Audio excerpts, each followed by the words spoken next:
Ayam adalah makanan pokok yang banyak dikonsumsi masyarakat Indonesia. Rasanya setiap rasa lapar muncul yang ada di benak adalah makan ayam. Ayam menjadi primadona dengan cita rasa yang cocok dengan lidah orang Indonesia dan harga yang relatif terjangkau. Varian ayam juga amat banyak, mulai dari ayam goreng, ayam bakar, ayam penyet, dan lain sebagainya. Namun varian yang telah mendobrak pasaran dunia perayaman tidak lain adalah ayam geprek. Data customer experience dari salah satu provider jasa antar makanan online pada tahun 2019, ayam geprek merajai tangga penjualan makanan dengan penjualan bahkan hingga 300 juta porsi.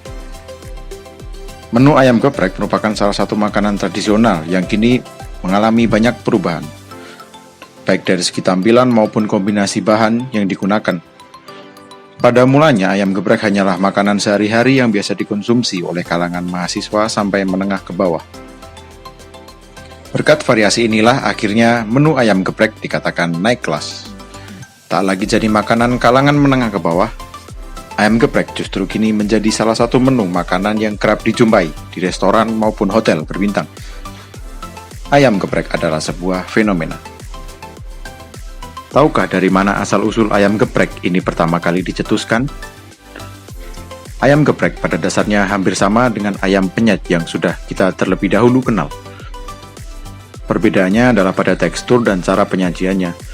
Jika ayam penyet adalah menu yang cara pembuatannya dengan menggoreng daging ayam yang telah diungkep dengan bumbu kuning pada minyak goreng yang panas, maka ayam geprek ini memiliki cara masak yang berbeda. Karena ayam geprek ini memiliki bentuk yang hampir sama seperti ayam goreng barat atau yang lebih dikenal dengan fried chicken Amerika. Pencetus atau pencipta dari menu ini sendiri adalah Ibu Rumina atau biasa dikenal dengan Mbok Rum, seorang perempuan yang berasal dari Yogyakarta, tepatnya dari Kampung Papringan. Sebelum memulai berjualan ayam geprek, Ibu Rumina adalah seorang penjual lotek dan soto. Namun, semenjak 15 tahun lalu, Ibu Rumina memutuskan untuk berjualan ayam tepung. Ide Ibu Rumina untuk membuat ayam geprek ini diawali dari permintaan salah satu mahasiswa pelanggannya yang berasal dari Jawa Tengah. Mahasiswa tersebut meminta dari Ibu Rumina ini menyebut ayam tepung yang telah diberi sambal tersebut dengan sebutan ayam gejrot atau ayam ulek. Tetapi kemudian Ibu Rumina menyebut menu baru tersebut dengan nama ayam geprek. Rasa nikmat serta kehadiran media sosial membuat ayam geprek ini viral dan kemudian sampai ke seluruh penjuru Indonesia. Dikaitkan dengan posisi sebuah usaha dalam matriks PCG, di mana posisi sebuah usaha dibagi dalam 4 kuadran yang dinilai dari dimensi pertumbuhan dan pangsa pasar. Kita dapat dengan mudah mengidentifikasi posisi bisnis kuliner ayam geprek secara menyeluruh, berkisar antara posisi star dan cash cows. Lalu sebenarnya apa saja kuadran yang ada dalam matriks PCG ini? Pembagian kuadrannya adalah sebagai berikut.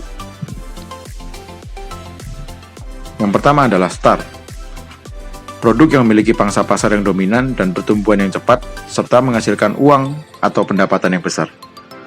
Ini berarti produk-produk yang dihasilkan merupakan produk-produk terkemuka yang diminati oleh pasar. Kategori cash cow merupakan pemimpin pasar, menghasilkan uang atau pendapatan yang lebih banyak dibandingkan dengan biaya yang dikeluarkan oleh perusahaan. Produk pada kategori ini memiliki pangsa pasar yang tinggi, namun prospek pertumbuhan ke depan akan sangat terbatas. Pada kuadran question marks, produk memiliki prospek pertumbuhan yang tinggi, tetapi pangsa pasarnya masih sangat rendah. Penghasilan yang didapat umumnya tidak sebanding dengan biaya-biaya yang dia keluarkan, atau lebih banyak pengeluaran daripada pendapatannya. Pada tahap atau kuadran yang terakhir, yaitu adalah kuadran dogs. Pada kuadran ini, produk memiliki pangsa pasar rendah dan mengalami tingkat pertumbuhan yang juga sangat rendah. Produk pada kategori ini biasanya hanya memberikan kontribusi keuntungan yang sangat rendah atau bahkan harus menderita kerugian. Untuk terus mempertahankan posisi antara cash cow, bahkan star sekalipun yang menghasilkan pundi-pundi pendapatan secara rutin, tentu tidak mudah. dalam suatu masa, kemungkinan posisi pertumbuhan bisnis ini sudah tidak lagi tinggi. Namun dengan fakta stabilitas pangsa pasar dan tingkat penerimaan rasional pelanggan, bisnis ini dapat dikategorikan akan segera berada pada tahap maturity. Pada tahap maturity, dicirikan dengan pertama, kapasitas produksi yang tinggi. Kedua, usaha memiliki laba yang besar bagi mereka yang dapat memimpin pasarnya. Ketiga, cash flow akan berada dalam kondisi positif yang kuat. Dan yang terakhir adalah pesaing yang lemah bersaing akan mulai keluar dari pasar.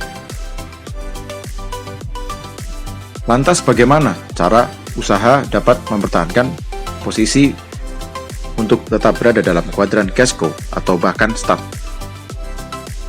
Strategi yang sering dilakukan dalam bisnis tahap maturity untuk mempertahankan posisinya diantaranya adalah memperbaiki dan memodifikasi produk dan memperbanyak pilihan seperti model, warna, bau, rasa, estetika, dan yang lain-lain. Meninggalkan varian produk yang tidak kuat di pasar. Kapasitas produksi pada kondisi yang rasional. Menerapkan harga yang lebih bersaing. Menggunakan iklan yang persuasif mempengaruhi konsumen untuk menggunakan produknya. Menarik pengguna baru. Distribusi yang intensif. Memasuki segmen pasar yang baru. Dan ada cara, yaitu adalah repositioning. Patut ditunggu dengan stabilitas yang sudah dibentuk seperti sekarang ini, apakah bisnis ayam geprek dimungkinkan untuk turun ke dalam tahap yang dinamakan tahap declining atau penurunan dari pasar. Untuk urusan ini, biarkanlah pelaku usaha yang memikirkan. Tentu tugas kita sebagai konsumen yang baik, apalagi di masa pandemi seperti ini, adalah terus mendukung selagi ini adalah produk lokal kebanggaan Indonesia. Hidup ayam geprek Indonesia!